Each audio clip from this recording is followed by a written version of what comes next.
अल्लाह ही अल्लाह किया करो, दुख न किसी को दिया करो। जो दुनिया का मालिक है, नाम उसी का लिया करो। अस्सलामु अलैकुम वरहमतुल्लाहि वबरकातुहू। नाज़रीन, इस्तक़बाल है, स्वागत है आपका viral news live studio Jalgaon, Maharashtra, India में। मैं आपका मेज़बान मुफ्ती मोहम्मद हारून नदवी। आइए प्यारे मुल्क भारत की बहुत ही ख़ास बड़ी 10 अहम ख़बरों पर नज़र डालते हैं। लेकिन सबसे पहले मैं अपील करूँगा कि जो साथी नए हैं और अभी तक इस बेबाक सच्चे चैनल से जुड़े नहीं हैं, अगर आप चाहते हो कि आपको मुल्क भारत की और पूरी दुनिया की सही और सच्ची खबरें देखने और सुनने को मिले, तो फिर आप इस चैनल से जुड़ जाइए। सब्सक्राइब कर लीजिए इस चैनल को, बेल आइकॉन घंटी के बटन को भी दबा दीजिए ताकि हमारी हर वीडियो, हर खबर आपको आपके मोबाइल पर मिल सके। और हाँ नाज़रीन, हम हर रोज़ एक अपील करते हैं कि प्लीज़, एक प्राइवेट चैनल है और चैनल चलाने के लिए पूरी एक टीम काम करती है, बड़ा रुपया पैसा खर्च होता है। अगर आप चाहते हो कि ऐसे चैनल जो जुल्म के जालिमों के ख़िलाफ़ बेबाक अंदाज में बोल रहे हैं, हुकूमत की निगाहों में निगाहें डालकर बात कर रहे हैं, अगर आप चाहते हो कि ऐसे चैनल मजबूत हो, बाकी रहे, आगे बढ़ें, तरक्की करें, तो प्लीज़ आप चैनल की मदद कीजिए, फाइनेंशियल हेल्प, माली ताउन कीजिए। स्क्रीन पर आप नज़र डालें, हमारे चैनल का बैंक अकाउंट नंबर भी दिया जाता है। और अगर आप ऑनलाइन पैसा भेजकर मदद करना चाहते हैं तो गूगल पे, फ़ोन पे और पेटीएम तीनों का नंबर एक ही है, 9923223361। अल्लाह ने जो भी आपको ताकत दी है, हर दिन या हफ्ते में या महीने में एक बार ही सही 200, 500, 1000 रुपये आप पाबंदी के साथ अपनी ताकत के एतबार से मदद करें, चैनल को मजबूत करें। आइए नाज़रीन, पहली बड़ी खबर गुज़िश्ता कल से आप देख रहे हैं। जी हाँ, कि सुरों की मलिका कही जाने वाली, मानी जाने वाली लता दीदी, लता मंगेशकर गुज़िश्ता कल चल बसी। फिल्मी दुनिया की गोया कि एक आवाज़ चली गई, ऐसा माना जाता है। पूरा मुल्क इस वक्त सोगवार है। बॉलीवुड से लेकर क्रिकेट और सियासी हलकों में भी सफ़े मातम बिछी हुई है। शिवाजी पार्क में मुकम्मल सरकारी एजाज़ के साथ आखिरी रसूमात, अंतिम संस्कार की रसूमात अदा कर दी गई। मुल्क के वज़ीर आज़म मोदी और वज़ीर आला महाराष्ट्र और बॉलीवुड के नामी गिरामी हस्तियां और मद्दाहों ने नम आँखों से लता दीदी को अलविदा कहा। वज़ीर आज़म नरेंद्र मोदी और वज़ीर आला उद्धव ठाकरे खराज अक़ीदत पेश करते हुए आपको नजर आएंगे। मुकम्मल सरकारी एजाज़ के साथ आखिरी रसूमात अदा की गई। आप जानते हैं कि ए मेरे वतन के लोगों, ज़रा आँख में भर लो पानी, जो शहीद हुए हैं उनकी याद करो कुर्बानी।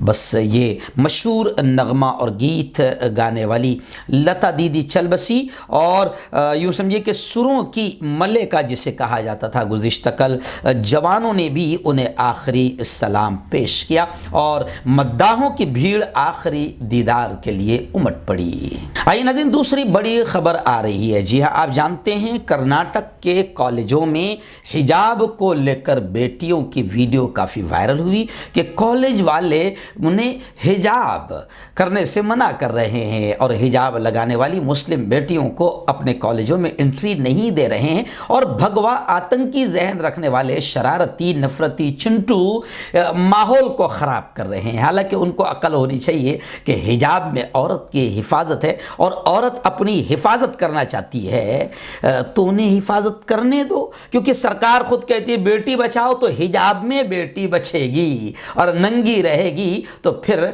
हवस के पुजारी उसे हवस का शिकार बनाएंगे। मगर कुछ नंगे जहन के लोग हैं जो चाहते हैं कि बेटियां नंगी हो, औरतें नंगी हो। लेकिन खैर, मुसलमान बेटियों ने बिल्कुल बाज़ाब्ता इस बात का ऐलान किया कि हम नंगापन इख्तियार नहीं करेंगे। जिसको नंगा रहना है नंगा रहे, जिसको नंगा नाचना है नंगा नाचे, हमें क्या फ़र्क पड़ता है। लेकिन खैर, इस वक्त मुल्क में सिर्फ धर्म की राजनीति और ऐसे मुद्दे उछाले जा रहे हैं जिससे मुल्क के विकास का कोई ताल्लुक़ नहीं। लेकिन मैं आपको बता दूं कि अब कांग्रेस ने भी साथ में आवाज़ मिलाया है, सुर में सुर मिलाया है। उन हिजाब मुस्लिम बेटियों के कांग्रेस, तृणमूल कांग्रेस, आरजेडी, राष्ट्रवादी कांग्रेस पार्टी, बीएसपी और लेफ्ट ने यह डिमांड किया है हुकूमत से कि हुकूमत बाहिजाब लड़कियों के हुकूक का तहफ़्फ़ुज़ करें, क्योंकि बेटियों की हिफाजत और बेटियों की तालीम ये उनका हक है। और अगर कोई शरारती, भगवा, आतंकी जहन रखने वाला इसको भी लेकर अगर कोई मुद्दा और इशू बनाए तो ये बिल्कुल नाजायज़ है। हुकूमत को चाहिए, कांग्रेस ने कहा कि हुकूमत को चाहिए कि बेटियों की बाहिजाब बेटियों के हुकूक का तहफ़्फ़ुज़ किया जाए, और हिजाब करना बेटियों का राइट है, बुनियादी हक है। आइए नाज़रीन, आप जानते हैं कि इस वक्त उत्तर प्रदेश के इलेक्शन को लेकर बहुत ज़्यादा घटिया और नीच किस्म का माहौल बनाया गया, बन गया और बनाया जा रहा है। एक दूसरे पर हमले भी किए जा रहे हैं।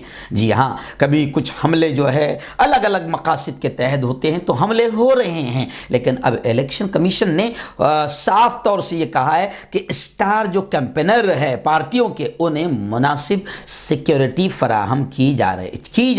जिन 5 रियासतों में इलेक्शन हो रहे हैं वहां तमाम सियासी जमातों के स्टार को मुनासिब सिक्योरिटी फराहम की जानी चाहिए। 2 दिन पहले मगरबी यूपी में असदुद्दीन ओवैसी की गाड़ी पर फायरिंग का वाक़या सामने आया था।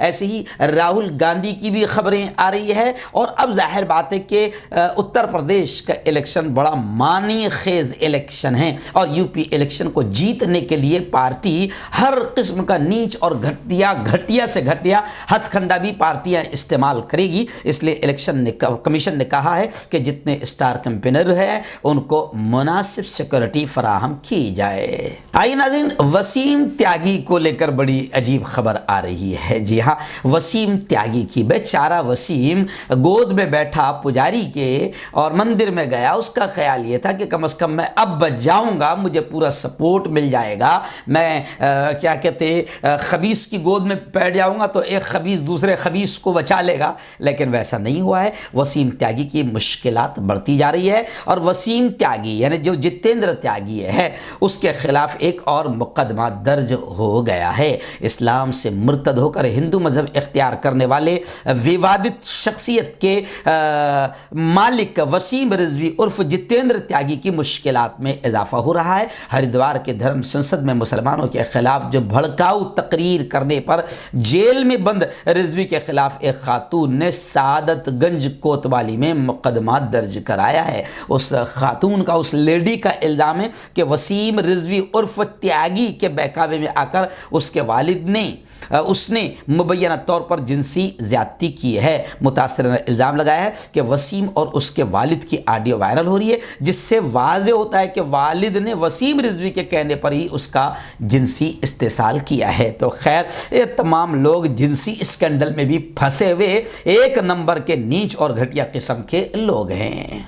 आइए नाज़रीन, बड़ी खबर आ रही है अजमेर से। जी हाँ, अजमेर में आराम फरमा सुल्तानुल हिंद अमीरुल हिंद हज़रत ख्वाजा मोइनुद्दीन चिश्ती रहमतुल्लाहि अलैह का उर्स शुरू है। और इस मौके पर जाहिर बात है कि सभी अपनी अपनी सियासी रोटियां भी सेकते हैं। तो अभी ये भी खबर आ रही है कि अजमेर शरीफ में मोदी जी की तरफ से चादर पेश की गई। लेकिन ये अच्छी चीज़ है कि चलो मोदी जी कम से कम इतना तो कर रहे हैं ताकि मुसलमान इस पर भी तो, इतने पर भी तो खुश हो जाएं। तो मोदी जी की तरफ से ख्वाजा अजमेरी रहमतुल्लाह अलैह के आस्थाने पर चादर पेश की गई, और वज़ीर आज़म नरेंद्र मोदी ने उर्स के मौके पर मुबारकबाद पेश की। तो अब इस खबर को लेकर लोग बाकायदा सोशल मीडिया पर कमेंट कर रहे हैं कि ख्वाजा मोइन की मके मानने वाले, और ख्वाजा मोइन जिस धर्म और जिस मसलक से ताल्लुक़ रखते हैं वो है मुसलमान और इस्लाम। तो अगर ख्वाजा मोइनुद्दीन चिश्ती रहमतुल्लाह अलैह को आप चादर पेश कर रहे हैं तो फिर लोग कमेंट कर रहे हैं कि उनके धर्म के लोगों का भी आप एहतराम करें, और उनकी जान की हिफाजत मुल्क में कैसे हो आप इसके लिए कोई प्लान बनाएं। मोदी जी सिर्फ चादर पेश कर देने से जो बेवकूफ़ किस्म के मुसलमान हैं वही सिर्फ खुश हो सकते हैं, और चादर पेश कर देने से मकसद हल नहीं होगा। बल्कि हम तमाम मुसलमान आपसे अपील करते हैं कि इस वक्त हज़रत मोइनुद्दीन अजमेरी रहमतुल्लाह अलैह के इस प्यारे प्यारे मुल्क हिंदुस्तान में उनके मज़हब के मानने वालों के साथ बड़ा बुरा रवैया इख्तियार किया जा रहा है। इस पर आप ध्यान दें तो ख्वाजा अजमेरी रहमतुल्लाह अलैह की आस्ताने पर चादर पेश करने में बड़ा मज़ा आएगा। आइए नाज़रीन, एक नंबर का झूठ इस वक्त सामने आया है। वैसे खैर इन्होंने सच कब बोला है शायद इनको भी आज तक याद नहीं होगा। हमारे लाडले वजीर दाखिला मुल्क के, जी हाँ, गृह मंत्री अमित शाह ने कहा, भाइयों बहनों 5 साल में उत्तर प्रदेश के मईशत को, कारोबार को, बिजनेस को नंबर 1 बना देंगे। तो अभी ये जो 5 साल गुजरे इसमें क्या झुंझुना हिला रहे थे, लोग कमेंट कर रहे हैं। अब लोग तो लोग है भाई, सबको बोलने की आज़ादी है। जैसे आपको फेंकने की आज़ादी है, जैसे आपको झूठ बोलने की आज़ादी है, वैसे लोगों को भी कमेंट करने की आज़ादी है। तो लोगों ने अमित शाह के इस बयान पर कि भाइयों बहनों इस वक्त हम यूपी को 5 साल में मईशत को, यूपी की मईशत को नंबर 1 बनाएंगे, तो लोग कमेंट कर रहे हैं कि अभी 5 साल के आपने झुंझुना हिलाया है और योगी आदित्यनाथ के मंदिर में घंटा बजाते बैठे थे या सिर्फ नाम बदलने को विकास समझ बैठे थे। तो यूपी वाले कह रहे हैं कि तुम्हारे झूठे बयानों की पोल खुल चुकी है और अब झूठी लालच में न हिंदू आएगा न मुसलमान आएगा। नाज़रीन आइए पंजाब की भी खबर आ रही है। आप जानते हैं कि इस वक्त पंजाब में भी, रियासत पंजाब में भी इंतखाबात हैं, इलेक्शन है, और वहाँ पर इस वक्त बड़ा बयान राहुल गांधी के सामने ये आया है कि चरणजीत सिंह चन्नी को ही कांग्रेस के वजीर आला के उम्मीदवार के तौर पर कांग्रेस ने तय किया है। यानी पंजाब में वजीर आला के चेहरे के तौर पर चरणजीत सिंह को ही तय कर लिया गया है। यानी अब वो जो कयास आराइयाँ चल रही थी कि किसको वजीर आजम का, सीएम का चेहरा पंजाब में बनाया जाएगा, तो इतवार को एक प्रोग्राम से खिताब करते हुए राहुल गांधी ने ऐलान कर दिया कि कांग्रेस के वजीर आला का पंजाब में चेहरा होगे चरणजीत सिंह चिन्नी, ये ही वजीर आला का चेहरा होगे। मैं आपको बता दूं कि चिन्नी जी गरीब घर के बेटे हैं और गुर्बत को समझते हैं, गुर्बत से निकल कर आए हैं। ये बात राहुल गांधी ने कहते हुए कहा कि यही शख्स है जो हमारा वजीर आला का चेहरा होगा, जो गुर्बत और गरीबी को जानता है, समझता है और गरीबों के दर्द को दूर करने के लिए और गरीबों के मसाइल को हल करने के लिए यह शख्स मौजू और मुनासिब रहेगा। आइए नाज़रीन, बड़ी खबर आ रही है। जी हाँ, मैं आपको बता दूं कि इस वक्त एक फिल्म आई हुई है जिसमें अजीब किस्म की उटपटांग हरकतें हुई है और फिर अब इतना लोगों के और जवानों के दिमाग पर छा गई है कि जिसको देखो बस वो यही बोल रहा है, झुकेगा नहीं साला, मर जाएगा मगर झुकेगा नहीं साला। तो खैर वो फिल्म ने सबके दिमागों को मुतासिर कर लिया। लेकिन खबर ऐसी आ रही है कि पुष्पा फिल्म से मुतासिर होकर एक शख्स जो है चंदन की लकड़ी स्मगल करने वाला बन गया। आखिर उसकी होशियारी उसके काम न आई और वो पुलिस के हाथों चढ़ गया, हत्थे चढ़ गया और गिरफ्तार हो गया। जी हाँ, मुलजिम जो कि एक ड्राइवर है, पुष्पा फिल्म में आपने जिस तरीके से बताया गया कि वो चंदन की लकड़ी की स्मगलिंग करता है, वो जो उसमें हीरो है, तो ये हजरत भी इतने मुतासिर हो गए कि इन्होंने भी चंदन की लकड़ी स्मगल करने का काम शुरू कर दिया। लेकिन होशियारी काम नहीं आई। यासीन उनका नाम बताया जा रहा है, यासीन के नाम उनका बताया जा रहा है, तो होशियारी काम नहीं आई, आखिर गिरफ्तार कर लिया गया। और कमाल की बात यह है कि वो उसी स्टाइल में चंदन वहां कर्नाटक से स्मगल करने के लिए ला रहा था कि कर्नाटक आंध्रा सरहद से पार हुआ। लेकिन जैसे ही महाराष्ट्र में आया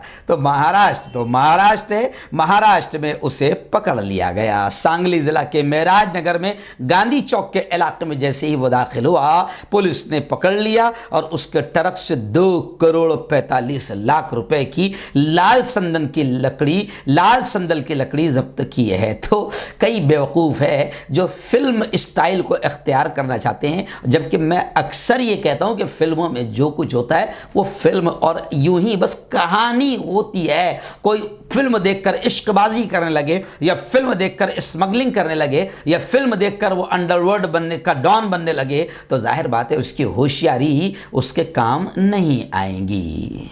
नाज़रीन, रियासत महाराष्ट्र की 2 बड़ी अफसोसनाक खबरें इस वक्त आ रही है नांदेड़ से। जी हाँ, मैं आपको बता दूं कि बड़ी अजीब खबर है कि अब पढ़े लिखे घरानों में पढ़ी लिखी औरतें और पढ़े लिखे लोग भी जो है आत्महत्या कर मौत को गले लगा रहे हैं। अभी इस वक्त खबरें आ रही है कि नांदेड़ में एक डॉक्टर की बीवी और एक वकील की बीवी ने आत्महत्या कर ली है।